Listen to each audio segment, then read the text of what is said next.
જય હિન્દ.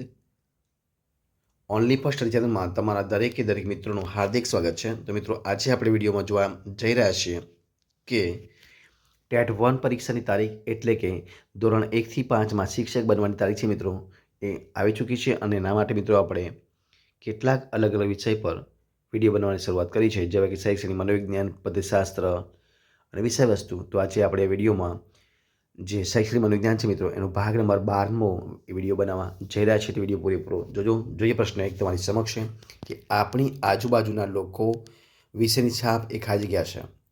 સામાજિક પ્રત્યક્ષીકરણ, સામાજિક બોધન, લોકમત કે મનોવલણ. તો મિત્રો, આપણી આજુબાજુના લોકો વિશેની છાપ આપણે એ સામાજિક પ્રત્યક્ષીકરણ એ છે. જવાબ છે ઓપ્શન એ, સામાજિક પ્રત્યક્ષીકરણ. ત્યારબાદ ડૉક્ટર સિગમન્ડ ફ્રોઈડે ખાલી જગ્યા વિકાસના તબક્કાઓ વર્ણવ્યા છે. શારીરિક, મનોવૈજ્ઞાનિક, જાતીય કે મનોજાતીય. તો જવાબ છે ડૉક્ટર સિગમન્ડ ફ્રોઈડે મનોજાતીય વિકાસના તબક્કાઓ વર્ણવ્યા છે. જવાબ છે ઓપ્શન ડી, મનોજાતીય. ત્યારબાદ જોઈએ પ્રશ્ન આપણે આગળ કે ઉત્ક્રાંતિ સ્ત્રી અને પુરુષ વચ્ચેના જૈવિક, અનુવંશીય અને કેટલાક મનોવિજ્ઞાન તફાવતનું સમર્થન કરે છે. સહમત, અસહમત, તટસ્થ અને મનોજાતીય. તો ઉત્ક્રાંતિ સ્ત્રી અને પુરુષ વચ્ચેના જૈવિક, અનુવંશીય અને કેટલાક જે છે મિત્રો, એ સહમત તફાવતનું સમર્થન કરે છે. જવાબ આવશે ઓપ્શન ઈ, સહમત. ત્યારબાદ ખાલી જગ્યાના સૂત્રમાં યોગ મનોવિજ્ઞાનનું વિગતવાર પ્રતિપાદન જોવા મળે છે. ભારદ્વાજ, પતંજલિ, યાજ્ઞવલ્કલ્ય કે પાણિની. તો જે પતંજલિ છે એ પતંજલિના સૂત્રમાં યોગ મનોવિજ્ઞાનનું વિગતવાર પ્રતિપાદન જોવા મળે છે. જવાબ છે ઓપ્શન બી. ત્યારબાદ મનોવૈજ્ઞાનિક કસોટીઓ ખાલી જગ્યાનું માપન કરે છે. વ્યક્તિગત ભિન્નતાઓ, માનસિક શક્તિઓ, બૌદ્ધિક ક્ષતિઓ કે ઉપરોક્ત તમામ. જવાબ છે ઓપ્શન ડી, ઉપરોક્ત તમામ. ઓપ્શન ડી જવાબ છે ઉપરોક્ત તમામ. ત્યારબાદ આપણે આગળ જોઈએ કે અહમ આદર્શ એ ખાલી જગ્યાનો એક ભાગ છે.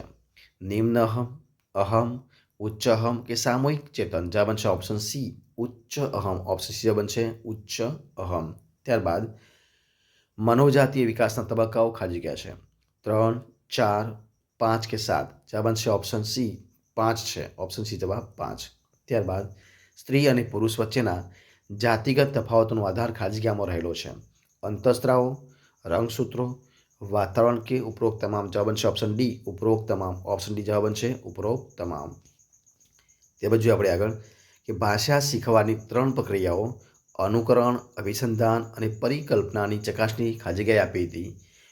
હિલગાર્ડ, સિટી મોર્ગન, પોસ્ટમેનિગન કે વુડવર્થ. જવાબ છે મિત્રો ઓપ્શન એ, હિલગાર્ડે આપી હતી. કોને આપી હતી? હિલગાર્ડે આપી હતી. અબ્રાહમ મેસ્લો મનોવિજ્ઞાનના અભ્યાસ પ્રત્યેના ખાલી જગ્યા અભિગમમાં પુરસ્કર્તા છે. વિધાયક, માનવવાદી, ઘટનાવાદી કે ઉપરોક્ત તમામ. તો અબ્રાહમ મેસ્લો મિત્રો મનોવિજ્ઞાનના અભ્યાસ પ્રત્યેના અભિગમમાં ખાલી જગ્યા અભિગમમાં તો વિધાયવાદક છે, માનવવાદી છે અને ઘટનાવાદી છે. મતલબ ઉપરોક્ત તમામે તમામ જવાબ આવશે. ઓપ્શન ડી જવાબ બનશે. જોઈએ પ્રશ્ન આપણે આગળ કે ખાલી જગ્યાના મતે સભાન અનુભવ એ મનોવિજ્ઞાનનો અભ્યાસ વિષય છે અને સંવેદનો, વિચારો અને લાગણીઓ તેના ઘટકો છે. રચનાવાદ, કાર્યવાદ, મનોવિશ્લેષણાત્મક કે વર્તનવાદ. જવાબ છે ઓપ્શન એ, રચનાવાદ. ઓપ્શન એ જવાબ છે રચનાવાદ. તો મિત્રો, અહીંયા આપણે આ વિડીયો પૂરો કરીએ છીએ.